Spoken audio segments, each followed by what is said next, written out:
And now, especially for Christmas, it's the return of an old favourite. It's Play School.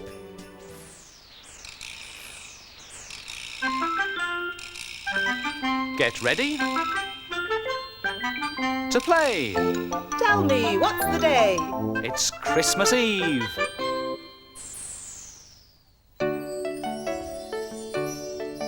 Come bring with a noise, my merry, merry boys, a Christmas log to the firing. While my good dame, she bids you all be free and drink to your heart's desiring. Hello. This is supposed to bring good luck. It's an old tradition. You bring in a log on Christmas Eve and you keep it burning till the end of Christmas Day, and it's called a Yule log. Nowadays, though, we usually celebrate the custom with chocolate logs at Christmas tea time. But in olden days, when fireplaces were much bigger, they'd bring in really huge logs and they'd drag them in on large ropes through the woods, and children would sit on them and play on them. And then with lots of ceremony, they'd set them alight and keep them burning perhaps till the end of Twelfth Night. In fact, in those days, people brought all sorts of greenery in from out of doors.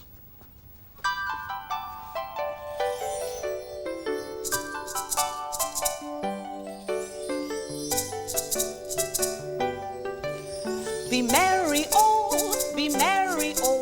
with holly dress, the festive hall, prepare the song, the feast of all, to welcome Merry Christmas. There's another song about holly. Do you know it? We sang it last Friday. Join in if you like. The holly and the ivy, when they are both full grown, of all the trees that are in the woods, the holly bears the crown. The rising of the sun and the running of the deer, the playing of the merry organ, sweet singing in the choir. People have always collected greenery like holly and ivy to make decorations. It started hundreds of years ago. And these are pictures of people getting ready for Christmas at the beginning of this century, when my grandfather was a boy. They've taken the greenery to decorate the village church. And there are special church services at Christmas.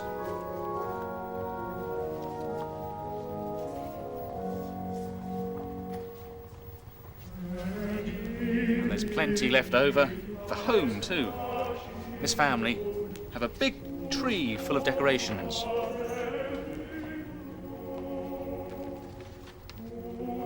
And on the snowy nights before Christmas, carol singers came to wish everyone the compliments of the season.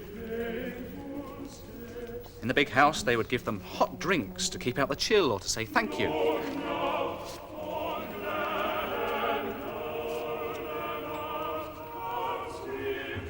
And late on Christmas Eve, everyone would go to church to sing carols and celebrate the birth of baby Jesus.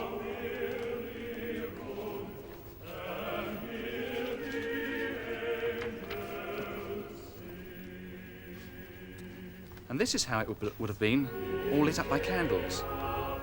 But this is a special service today that churches still have, where all the children are given candles called Christingles.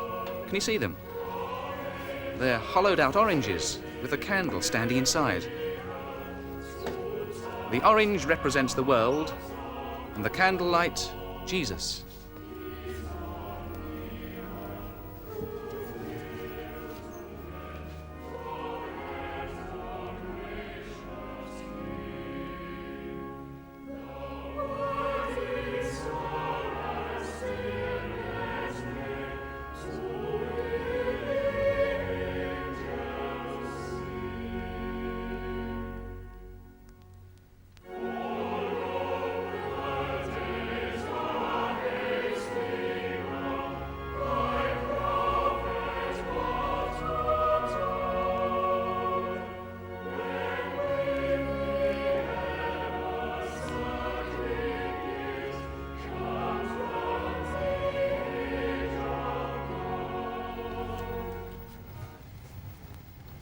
And another Christmas tradition is to have the picture of baby Jesus in the stable with his mum and dad, Joseph and Mary, as a last picture of the Advent calendar. There he is sleeping away. Another picture on the Advent calendar is a Christingle picture with an orange and a candle in it. You know, The last picture on the Advent calendar always comes on the day before Christmas, which is Christmas Eve, today. And Christmas Eve is a very busy time, wrapping presents, rushing around, getting everything ready for the big day, which is tomorrow. And I reckon the busiest person on Christmas Eve is Father Christmas. And Wayne has got a story about Father Christmas on the day before Christmas, Christmas Eve. Father Christmas had been working to wrap up thousands of presents. As usual, it had been a mad rush. And even though this year he'd taken on 50 extra helpers, there still hadn't really been enough time to finish everything. Because they'd all been working so hard, the house had become very hot, and so Father Christmas opened a window to cool them all down. And then, just before dawn, they all fell asleep for a few minutes. But the trouble was, Father Christmas forgot to shut the window again when he went to bed, and the cold wind and snow blew in all night. By the morning, Father Christmas was completely covered in snow. Only the bobble of his hat and his red nose stuck out. And then he woke up with a start. Oh, my goodness. I do hope I'm not going to be late for all the children. And then the most terrible thing happened. The cold wind and snow had completely frozen Father Christmas's beard. And as he got up, there was a loud crack. His beard snapped right off. Father Christmas let out a yell and rushed over to the mirror hanging above his favourite sack. As he saw his reflection, he moaned. Oh, no. What am I going to do? It's taken me 500 years to grow my beard just right. And now it's Christmas Eve and I have to deliver all these presents. And I'm just a bare-faced Santa. I'm not my real self anymore. Just then, Dennis, the number one helper, opened the door and came into the room. Crumbs! He gasped when he saw Father Christmas. Hey, Santa, what happened? Where's your beard? As Father Christmas was explaining, there was a knock on the door and Basil popped his head round. I say, Santa, this disguise outfit for that boy at number 7, shall we wrap it up in jolly old paper and ribbons, eh, what? Or just, Good golly! What's up with the old beard, Santa? Once again, Father Christmas began to explain, and by now all the helpers and all the reindeers were crowding into the room listening. When he'd finished, there was a long silence. What was to be done? Father Christmas wasn't really Father Christmas without his famous beard. They all racked their brains for a solution. And then Dasher, the oldest and wisest reindeer, raised his head. What did I hear about a disguise outfit? Oh, yes, right, spluttered Basil. Yes, well, it's a disguise outfit for the boy at number 7, and it's a jolly splendid one, too, with lots of false noses and glasses and wigs and beards. Beards? Interrupted Dasher. Oh, yes, all sorts. Long ones, thin ones, black ones, ginger ones, you know the sort of thing. Is there a long, thick, bushy, brilliant white beard in the box? Oh, yes, I do believe there is. What a spiffing idea, Dasher, old man, said Basil, and he rushed off to find the box.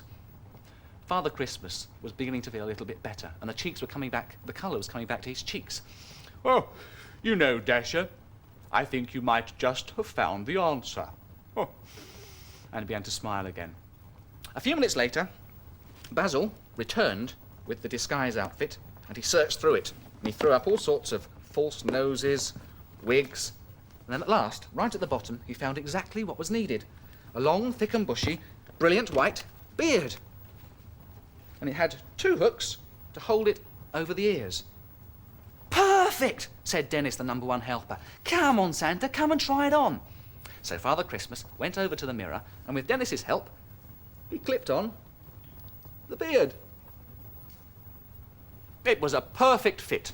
No one would ever notice the difference. Father Christmas was back to his old, cheerful self. By this time, it was time to set off to deliver all the presents. So the sacks were loaded onto the sleigh, the reindeers were harnessed, and they moved off. They delivered the presents in record time, stopping only for a few glasses of sherry that had been left next to the stockings. And then, just before midnight, there was only one last present to deliver. The disguise outfit for the boy at number 7. Father Christmas became a little sad again, because of course he had to take off the beard and return it to the box of disguises. Oh, well, He said, At least no one saw me without my beard this year. But what about next year? And then he slid sadly down the chimney. As they were making their way home, Dennis said suddenly, "Here, Father Christmas, I reckon there's one last present left in this sack." Oh, my goodness, said Father Christmas with a worried frown. Oh, I do hope we haven't left anybody out. And he handed the reins over to Dennis and he searched through the sack. And he found a small package.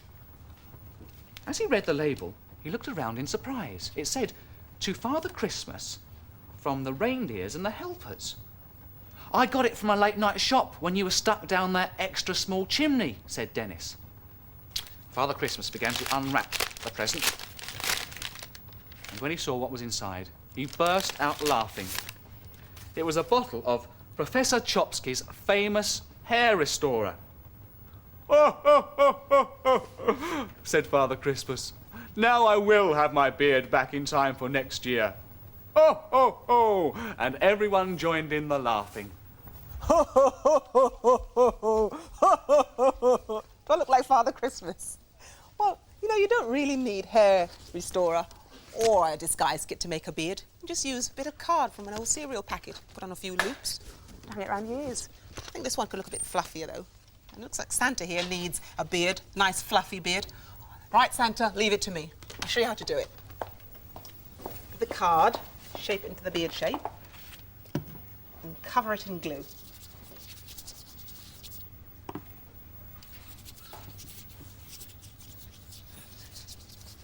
To make it fluffy, you can use tissue paper or cotton wool. Cotton wool always comes out nice.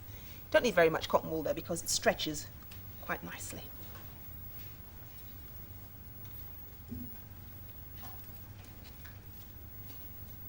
I think I've got too much here. That's better.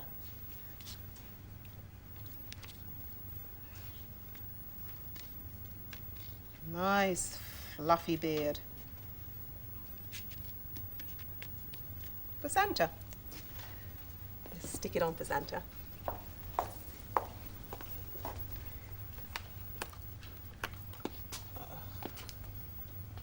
Let's put those loops behind. You don't want a loop, do you, Santa? No.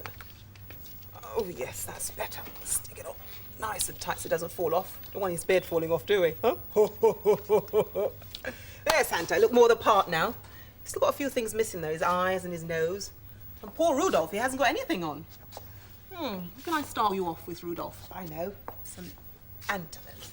Oh, it's a twig. Feel better now? Do you know Rudolph's song? I bet you do. Rudolph the red-nosed reindeer had a very shiny nose. And if you ever saw it, you would even say it glows. All of the other reindeers used to laugh and call him names. They wouldn't let poor Rudolph join in any reindeer games. Then one foggy Christmas Eve, Santa came to say, "Rudolph, with your nose so bright, would you ride my sleigh tonight?" Then all the reindeers loved him, and they shouted out with glee, "Rudolph, the red-nosed reindeer, you got on in history." Better, Rudolph? Hang on, Flo, you've not got a red nose for him. No Santa yet. He's missing his mouth just there. Tell you what, you put a mouth on, will you? And I'll fix up the beard. OK, I'll have a look in the disguise outfit. If you want to make a disguise outfit, perhaps you could find some old bits of wool that you can make a moustache from, or perhaps an old pair of sunglasses, maybe some sticks of face paint. Now I'll get on with his lips here. Big red lips for Father Christmas. There's some red cheeks too.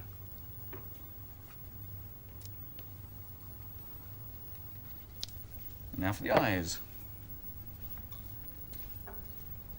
Ho, ho, ho, ho. Da-da-da-da-da-da-da-da. Could be anything, Father Christmas or a clown, perhaps. If you're going to make a clown's nose, perhaps you might need a few loops to put around your ear, a bit of string or a bit of wool. These are going to be for Santa and Rudolph, so I'm going to stick some sticky tape over them. So it'll stick quite nicely there, hopefully.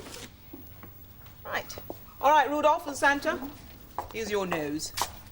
I say, instead of just putting them straight on like that, you could use a nose as a game. You've got a blindfold in your disguise kit there, Wayne.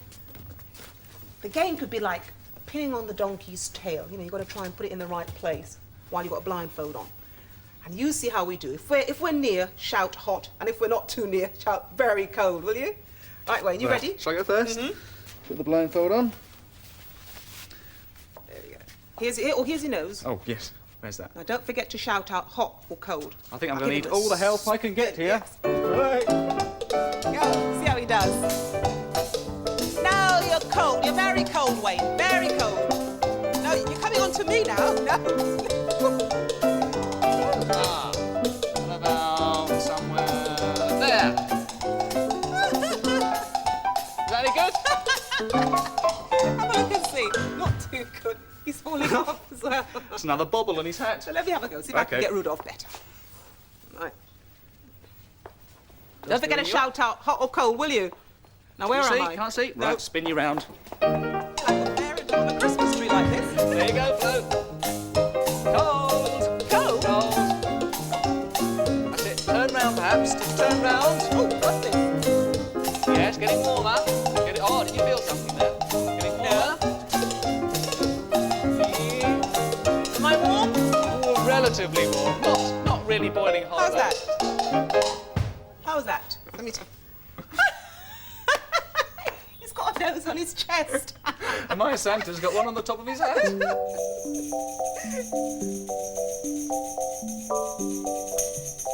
Another game for you to play. Two Santa's faces. Now one's going to change, and you try and spot the difference. How many differences can you spot? Well, the mouth's different. The nose is different. Cheeks are different. That's 3. Oh, there's a bubble on the hat, on one and not on the other, so that's 4. Can you spot any more? I can't. Oh, and a bigger face, bigger smile? Now they're back the same. Both smiling. Ho, ho, ho. Oh, the sleigh bells are getting closer. Ah, bingo! Pulling a sleigh with all those sleigh bells ringing away. I'll undo you, shall I? We've got a bit hooked up there. If you just slip through there. That's better. Now, what are these? Oh, I see. Are these the stockings for Christmas? Ah. Is that one mine? Is that for me? Oh, well, that's a nice colour. I'll hang that up in a minute. And what about this one over here? Oh, this really long one. That's for you, is it? I thought Bingo would want a big one. Right, I'll hang these up. Will you be hanging any stockings up tonight?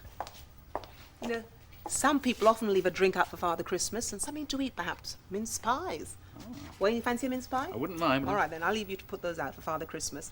All right, don't eat all of them, just one. I'll only eat one of them, yeah. I'll hang this stocking up. Hello, Cuckoo. You getting excited for Christmas? So you got your stocking ready? Do you know what time Cuckoo's clock is saying? Oh, no, you can't tell, can you? Cuckoo, your stocking's in the way. Right, put that in there. Now you can tell. What time does the clock say? Well, the long hand's pointing straight up, so that means it's something o'clock. And the short hand's pointing to what number? The number 3. So today the clock says 3 o'clock on Christmas Eve. And it's time for us to go. Hang on, Flo. Do you know what my favourite tradition is at Christmas? No. Shall I tell you? It's this. Mistletoe. Did you know that if you find some mistletoe hanging up and you find someone underneath it, you can give them a kiss? And I've been dying to kiss Flo, so... Oh, Cuckoo, trust you to get in the way. But I hope you get your stocking full of presents, though. Goodbye. Oh, listen, have a nice Christmas. And listen out for the sleigh bells, won't you? Remember, play school's on early tomorrow, 25 to 9. See you then. Goodbye. Merry Christmas.